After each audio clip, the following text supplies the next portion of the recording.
Llega el momento de hablar de política y sus consecuencias en la economía con el experto en estos temas, el maestro Xiu Tenorio, en torno a la política. Te escuchamos con mucha atención. Estimado Eduardo, pues fue un fin de semana largo, pero un fin de semana muy activo políticamente. Hubo particularmente dos eventos que llamaron de gran manera la atención. El primero, sin duda, es la importante concentración política que hizo el presidente de la República el día sábado en el Zócalo capitalino. Una demostración de fuerza de parte del presidente y de los suyos que no deja duda de que esto fue una especie de banderazo de salida ya de cara a la sucesión presidencial.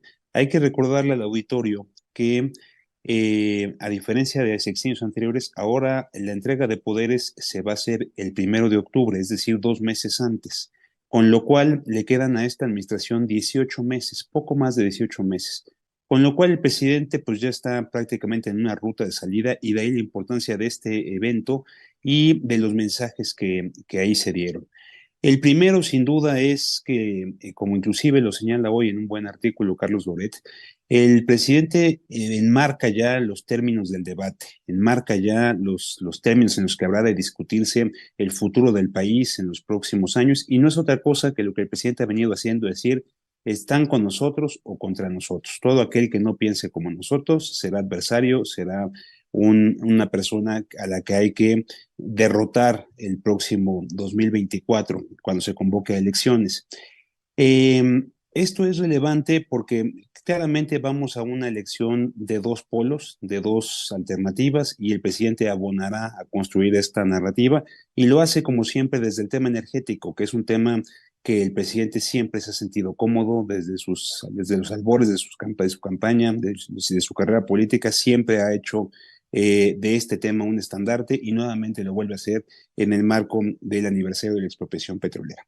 El segundo mensaje que manda el presidente, y lo deja muy claro, es que no debe haber división. Estando ahí los tres principales competidores, Adán Augusto López, Marcelo Ebrard y Claudia Sheinbaum, manda un mensaje a la no división.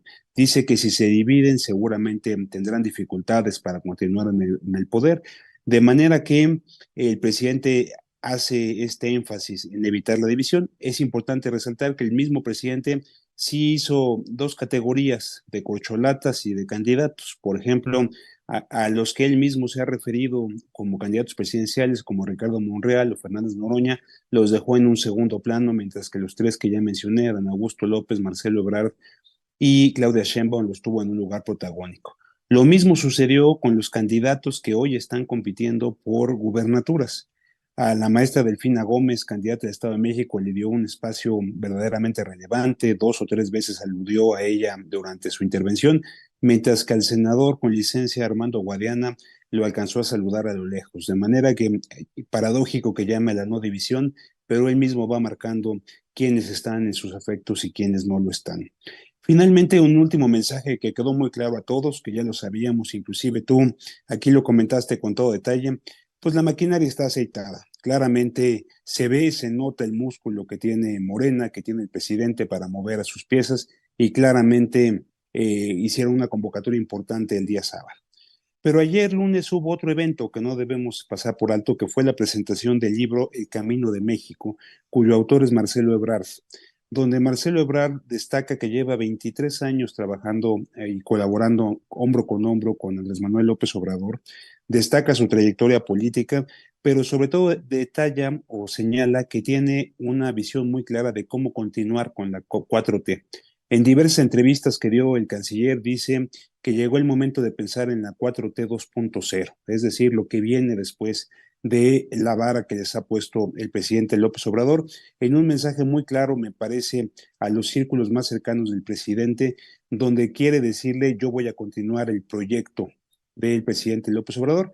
Habla de consolidar los programas sociales, de consolidar los derechos que ha hecho, digamos, ya una realidad el presidente López Obrador, pero habla de temas novedosos como terminar la digitalización del país y otras cosas que no le habíamos escuchado prácticamente a ningún candidato de Morena, de manera que interesante pues será ver cómo se reacciona y cómo reaccionan particularmente los más cercanos al presidente a este inicio de una promoción que está haciendo el canciller Marcelo Ebrard, que lo que pretende es cerrar fuerte de cara a lo que serán las encuestas en septiembre o octubre. Lo que dicen los cercanos al canciller Marcelo Ebrard es que pues personajes como la doctora Claudia Sheinbaum ya hicieron un esfuerzo de difusión muy importante, ya se dio a conocer, el canciller está empezando apenas, habrá que esperar a septiembre cómo llega, pero sin duda el libro será parte de su estrategia para posicionarse de cara a las encuestas internas de Morena y la selección del candidato.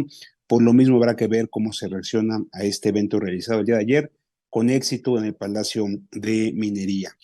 Finalmente, Eduardo, y no menos importante, hay que decir que el tema del INE sigue. Siguen presentándose impugnaciones.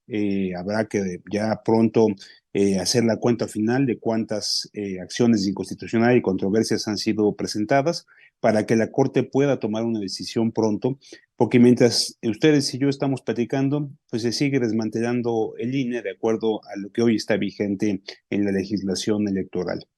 Al mismo tiempo y en paralelo está avanzando la elección de 4 consejeras y consejeros electorales, entre ellos quien habrá de presidir el Instituto Nacional Electoral. No es un tema menor, tiene que estar electo el próximo 4 de abril, entonces estamos básicamente a unas cuantas semanas o días de que se apruebe esto.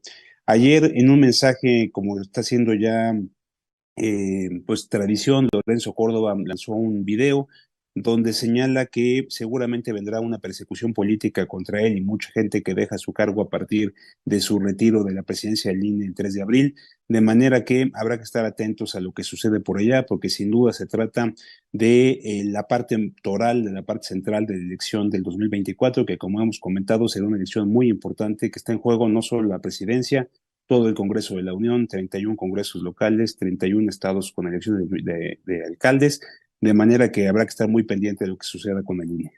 Oye, perdóname que te presione un poco con el tiempo, pero me gustaría conocer tu punto de vista con respecto al asunto de la quema de la figura que representaba o pretendía representar a la ministra Piña. A mí me parece que es un asunto que después el presidente se asusta, critica, pero en ocasiones uno fomenta ese tipo de actitudes, ¿no? Ya me imagino a un personaje en la presidencia de México diciendo, puta, debería alguien de ponerle un límite a que ya rompió, ya mírame la barbaridad que dijo Colosio, y no falta alguien que diga, sí, patrón, yo me encargo, chingas, man. No da instrucciones, pero marca la línea y de repente alguien dice, ¡pum! Ah, señor. No, reprobable absolutamente.